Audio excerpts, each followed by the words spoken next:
Put the vehicle in park. Turn the vehicle off. Turn your vehicle off and put your keys on top of the roof. Turn your vehicle off and put your keys on top of the roof. Do you have a medical marijuana card? Because I can smell it coming from your vehicle. It's very strong. There's no doubting it. You're driving the wrong way down the street with a baby in the car. Put the vehicle in park. Turn the vehicle off. Turn your vehicle off and put your keys on top of the roof. Turn your vehicle off and put your keys on top of the roof. Hello, I'm Deputy Medina with the Flagler County Sheriff's Office, okay? The reason for the stop today is not only did I watch you drive the wrong direction on Palm Coast Parkway, you went eastbound in a westbound lane, okay? It's a one-way lane. You went eastbound in that lane, okay? You pulled out of the apartment complex, which I watched you turn around in. You pulled back out. You came back out. You failed to yield to oncoming traffic, 1. 2, you also did not stop prior to entering a public roadway from a private roadway. Does that make sense? Is there any, can you roll this down, please? I know it's just your child. Just roll that down for me. I'm not from here. Okay, well, there's big red signs that say do not enter, or wrong way, or there's one-way signs there all over, okay? With that being said, you've committed multiple traffic infractions. When I initiated my traffic stop, you stopped in the very middle of the intersection. Do you understand that? Do you understand how dangerous that was for not only your passenger, but the child in the back seat of the vehicle for stopping in the direct intersection prior to me even initiating my traffic stop? Does that make sense? Before I even initiated my traffic stop, before I turned my lights and my sirens on, you were in the middle of the intersection. You had stopped in the middle of the intersection. You ran the red light and continued to sit in the middle of the intersection. Okay. With that being said, step out of the vehicle for me. Can I take my seatbelt off? Yep, you can take your seatbelt off. So why am I stepping out of the vehicle? You're stepping out of the vehicle for our safety, for your safety, because I believe at this point you might be intoxicated. You have not listened to any of my instructions. You ran past the red light. You didn't stop. You continued forward, and you cannot answer simple instructions. So I need you to step out of the vehicle. On November 29th, 2025, Deputy Medina of the Flagler County Sheriff's Office initiated a traffic stop following multiple observed violations on Palm Coast Parkway in Florida. The stop was legally grounded from the outset. Under Florida Statute Section 316.089, operating a vehicle against the designated direction of travel constitutes an independent moving violation. Failure to yield before entering a public roadway from a private drive implicates Section 316.125. Running a red light and stopping mid-intersection adds a third violation under Section 316.074. Any single one of these observations satisfies the reasonable suspicion threshold established in Terry v. Ohio. Together, they establish probable cause for the stop without constitutional challenge. Step back here for me. Is your driver's license in the car? Yes. Okay, is there registration or anything to the vehicle? Yep, that's fine. Yeah, it's registration. Can you just stay up here with her? All right, let's hop back here. My driver's license is in my purse. Can she get it for me? Yeah, she can get it. You can lean your butt up against my car because you look like you're having a hard time keeping your balance. Okay. It's okay. I get it's cold, all right? The only reason I'm so frustrated with you right now is not only did you put multiple citizens in danger, you put your passenger and that child in danger. Is there a reason why you might be having such a hard time following traffic laws tonight? Yes, I'm coming from Orlando. Okay. And I thought that we were going to Savannah. It was just a big misunderstanding. So it was like a mix of plans. Okay. So do you live in Orlando? Yes. I live in Okay. Orlando. Do you have a medical marijuana card? Because I can smell it coming from your vehicle. It's very strong. There's no doubting it, okay? You don't have a medical card?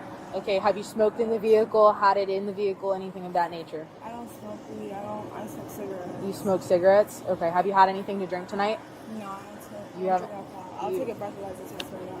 Okay, because your mannerisms, you're having a hard time standing, you're driving the wrong way on the road. A lot of cues are pointing to you being possibly intoxicated or under the influence of something. Does that make sense? Here, I'm going to take this real quick. All right, hang tight here for me, okay? She's saying she hasn't had anything to drink. I'm not smelling anything, but the car reeks of weed. And she's slurring, her eyes are bloodshot, she's driving the wrong way on the road, she's not listening to instructions. Can you do your evaluation and see if there's anything there? I can't do my evaluation on the side of the road. Okay. All right. So here's the deal, okay? Deputy Medina's already explained it to you. We're doing a DUI investigation, okay? All right. Now's your time to be honest. Have you consumed any alcohol? Okay. Have you consumed any narcotics, marijuana, ecstasy, heroin, cocaine, prune juice? I don't know. Anything at all. Do you take prescription medication? No. All right. I'm gonna move this around. Follow it with your eyes and your eyes only. Don't move your head, okay? Do you understand so far? Don't move your head. Okay, when I tell you to start, take 9 heel-to-toe steps in the line, turn and take 9 heel-to-toe steps down the line. 1, 2, 3, 5. Yes. Oh, I'm sorry, 7, 6, and 9. Turn around. Can I try this with my shoes on? What's that? Can I try with my shoes on? Well, I asked you if you were comfortable in your socks. Don't stop the exercise. I can't help you from that. That's why I asked you if you had any questions. You got to continue on. 7, 8, 9. Alrighty, turn around for us. Alrighty, we're gonna walk back over the patrol cars once it's safe, okay? Alright, ma'am. You're being placed under arrest for driving under the influence, okay? Based on everything that we observed, your driving pattern, you're under the influence of something, okay? You're driving the wrong way down the street with a baby in the car. Is there anything on you or inside of you that is illegal? Drugs, knives, hand grenades, pistols? Because here's the thing, when you get down to the jail, you're going to go through a body scanner and x-ray machine. If they find it once you go in the jail, it's a felony. Right now we're dealing with a misdemeanor. So if you tell us now, we can take care of it. No? Okay. Upon contact, Deputy Medina detected a strong odor of marijuana emanating from the vehicle. Under Florida's plain smell doctrine, that odor alone constitutes probable cause for a warrantless vehicle search. This principle flows from the automobile exception articulated in Carroll v. United States in 1925, which permits warrantless searches of vehicles when probable cause exists to believe contraband is present. The driver exhibited multiple simultaneous DUI indicators: bloodshot eyes, slurred speech, and loss of balance. She was unable to follow sequential commands and failed to maintain a coherent count during the walk-and-turn test. Under Graham v. Connor, the reasonableness of an officer's subsequent decisions must be judged against what was known at that moment, not in hindsight. At this moment, the observed indicators were sufficient to support a DUI arrest. Prior to transport, the officer advised the driver that the detention facility uses body scanning technology. She was told clearly, contraband discovered at intake triggers a felony enhancement under Florida Statute Section 9-18-13. She denied possessing anything. At the facility, 8 Xanax tablets were recovered from inside her sock. That denial, made after a direct advisory, constitutes the statutory act of tampering with evidence. What began as a misdemeanor DUI became a multi-count felony exposure entirely through post-stop choices. So the bag, the big one, the white or the lighter colored one, whose bag is that? What's in the bag that you know? What did you put in the bag? I just got that from Walmart, so it should be a sketch. Just got it. It should be like a sketchbook. It should be crayons, and that's it. I do have a Xanax prescription. So should there be Xanax in that bag? If it's in my bottle. Huh? If it's in a bottle, then yes. No, So what THC, just because I haven't really looked through it, what THC products do you have in that bag? It's my boyfriend's. It should have like his name on it. So your boyfriend put THC products in your child's... He has literally... No, it's my lunchbox, but Okay. I just like put his stuff in there. Okay, so But your he has- boyfriend put the THC products in your box knowing that you were taking your child to He his didn't dad. know I was leaving today. So where are the THC pens from? That's my boyfriend. Your The small- boyfriend, these are your boyfriend's pens, not her pens. I don't know if it's her pens or my boyfriend. You just told me that they're your boyfriend's. Because he has a medical marijuana card, so I'm assuming... So why do you have possession of them? So you've already told me that the THC products in the bag are your boyfriend's. And that you put them in the I didn't lunchbox. use those. I don't know if it was her or him. I don't have Did you my- bring them for her? Like, is it his that you brought for her? I don't think she drinks last week. So. Okay. Yeah, no, that's okay. He's gonna sit right there for a second. Sorry about that. I'll grab it.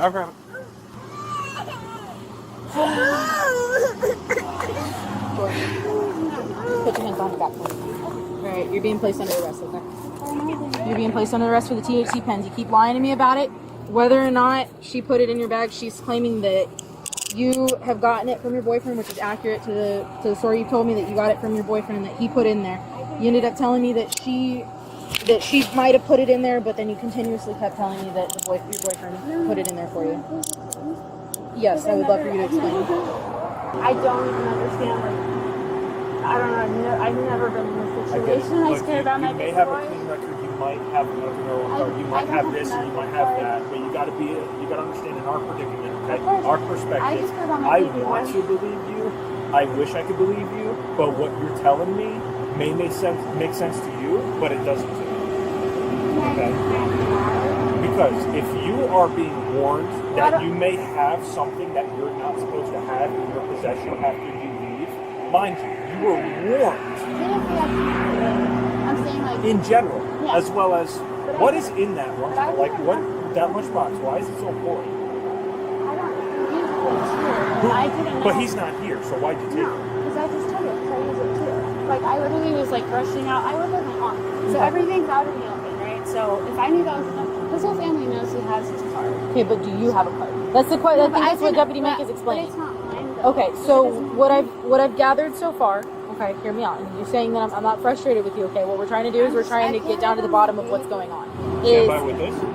Yeah, you're fine. It seems like I'm lying. I'm just very frustrated. I'm pissed off. I don't know why. I would see why you're pissed off because your friend is driving inebriated with your 2-year-old in the car. I would never. If she was swerving, I would not. I would not. She wasn't just swerving. You guys were driving into oncoming traffic. I didn't see that because I was like facing my baby, and then I saw Regardless the of that, the issue that we're coming across here is that you're lying to us, okay?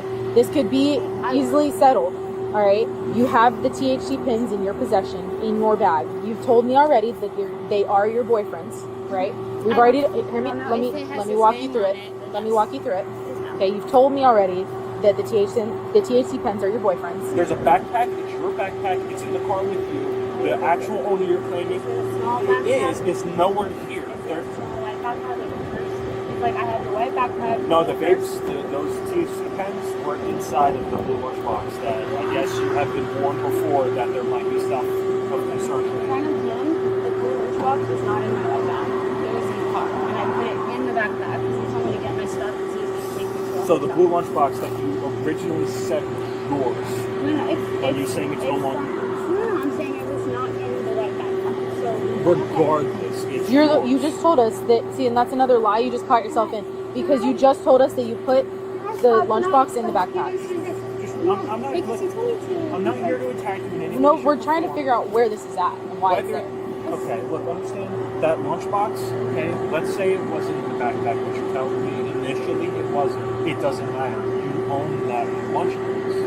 But it's not.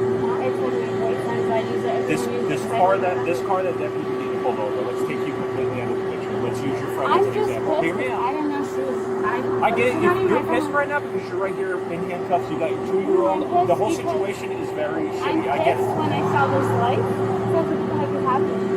And I would never, ever, ever put my baby through like that. I've never gotten in trouble. I drive this, like, I literally, like, I don't, my whole life has gotten him. I would never, ever put him at risk. I'm so sorry if you think I'm lying. I'm literally just like, it says it's not mine, but I don't have my name. Turn around for me. I'm going to take these off, okay? I'm going to explain to you.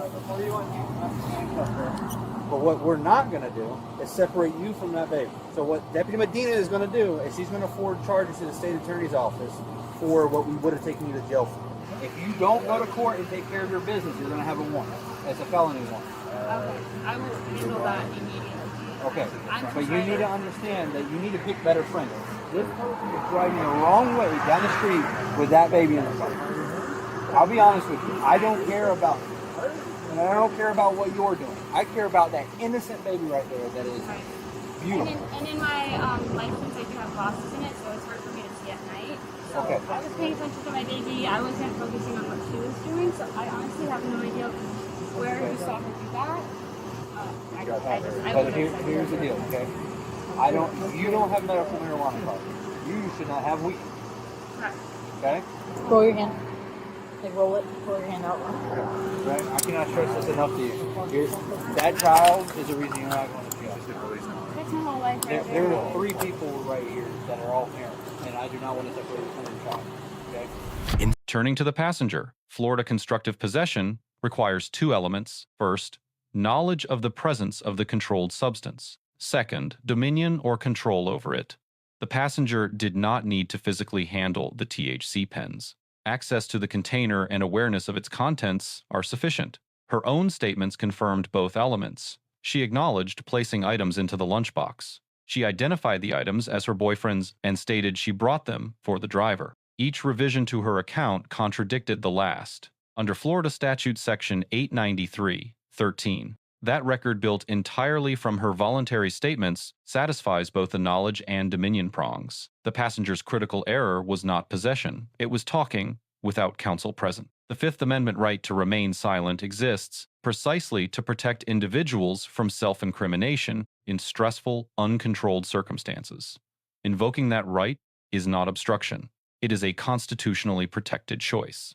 The officer's decision to issue a notice to appear rather than execute a custodial arrest for the passenger reflects lawful discretion under Florida Statute Section 901(28), which permits release via citation in lieu of physical arrest.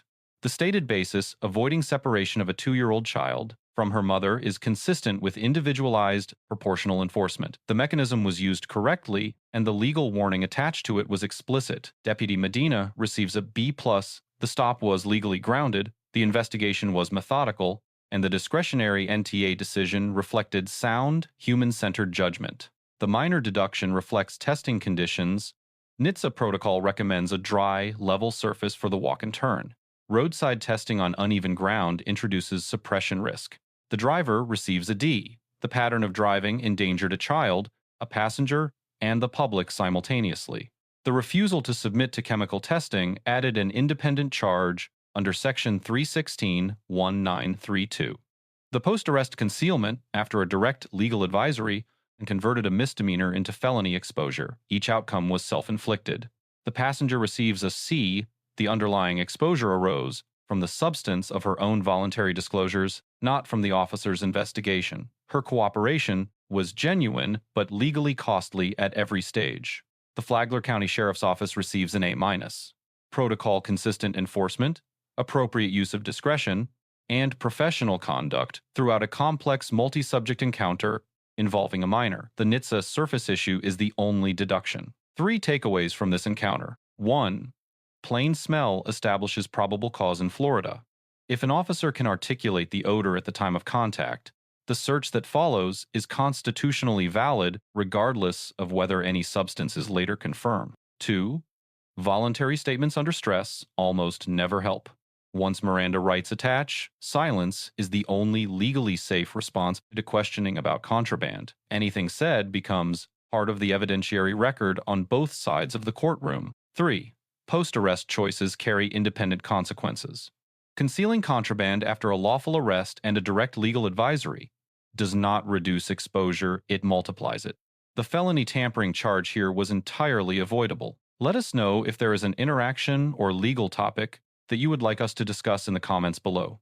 Thank you for watching, and don't forget to subscribe to our channel for more content on police court interactions.